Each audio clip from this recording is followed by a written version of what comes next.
What's up everybody, welcome back to another ProGuides video. My name is Nathan Ng and I gotta say it is so good to be back.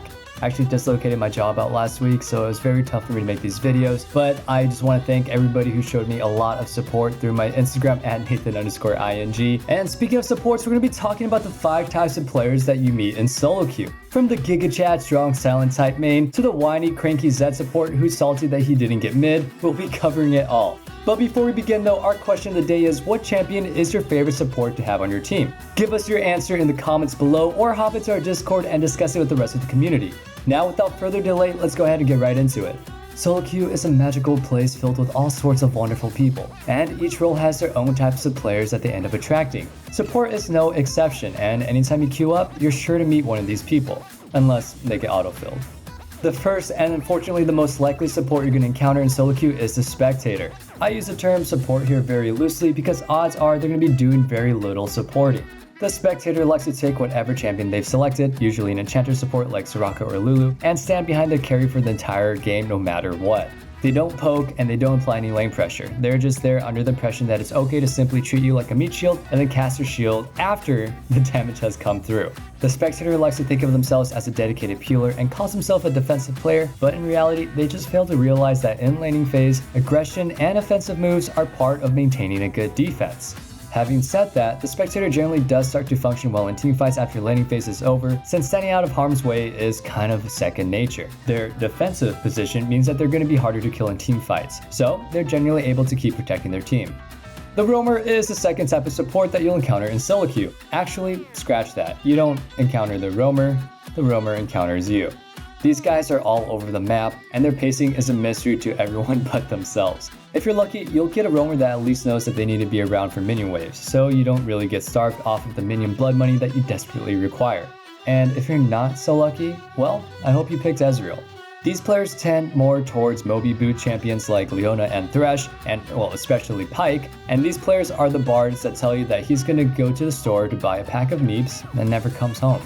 But for real, if the roamer is on point and they're in the right place at the right time, it might suck for the ADC, but they'll be creating leads elsewhere on the map to compensate for it. They're basically secondary junglers, ganking during windows of time that the actual jungler can't actually afford to take. It's a pretty fun playstyle, truth be told, but it's challenging to keep track of all the timings necessary to make it practical. And a lot of these players often get caught in the trap of overcommitting to a bad roam while their ADC gets starved. It's 2020. Your ADC can get 100 zeroed by a cannon minion if they're not careful. So make sure your ADC gets to eat. The third type of support is the Playmaker. The Playmaker is a turbo Chad engaged support.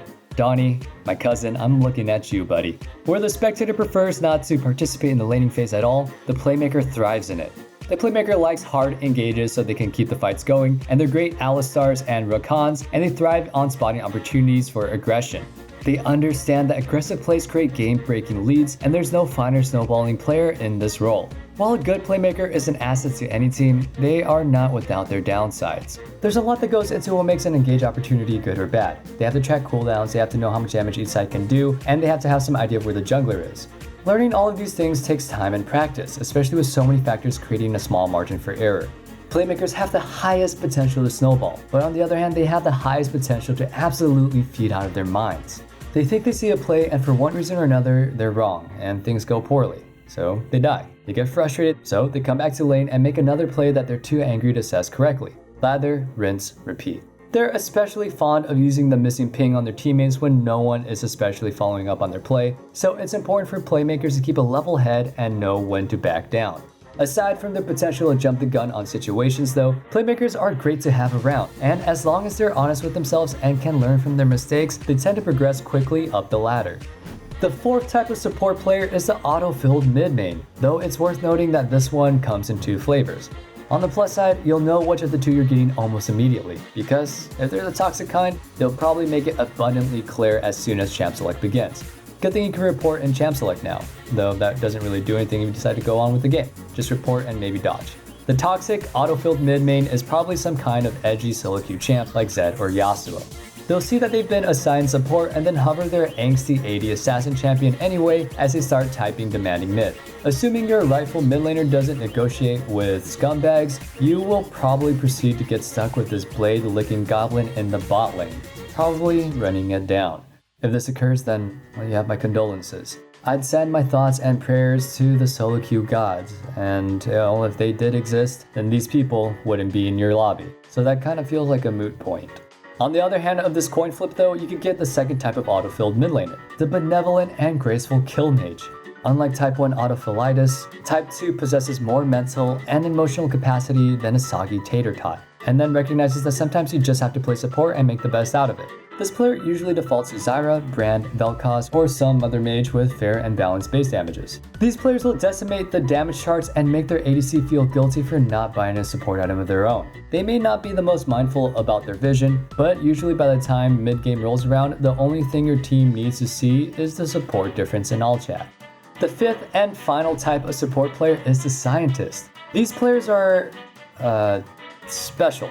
The scientist plays exclusively off-meta champions in a support role, and they probably have the phrase, anything is a support if you're brave enough, tattooed on their forehead. Frank, I'm looking at you, bud. Please stop running it down in my lane. These players are the guys that you get in Champ Select experimenting with whatever spicy new tech they got played by that one time, that one Korean pro, that one time in that one specific situation. They probably didn't get it from ProGuides though, because our picks are tested and proven to work. Sometimes. I'm talking Singe support. Heimerdinger, Horn? Sure, why the frick not? These people are not bound by the constraints of the paltry things as the meta, or logic. For them, half the fun in the game lies in picking something unconventional in of itself. Wukong's clone has the same cooldown as Blitz's Q, so he's actually a counter to Blitz. Shut up, dude! Sorry, I'm just really passionate about this one. The scientist's reasoning isn't always sound, but credit where credit is due. They're usually at least good at what they do. That really pains me to say it, but whatever that is, if you see a science support with 142 games and a 56% win rate, try not to laugh. They're probably finely tuned into whatever their champion functions, and as an added bonus, most people don't know how to deal with whatever spicy off-meta pick the scientist has brought up into your game. The Rift is their lab, and we're all just rats in the maze of their weird, warped mind. And that is going to conclude our video, but stay tuned for the rest of the roles coming soon. Remember to give us your answer for which support you prefer having on your team in the comments or in our Discord. Preferably both, because I read the comments and I definitely check in with the Discord. We really do love hearing from you guys. As always, hope you guys are having a wonderful day. Stay healthy, stay safe, and peace.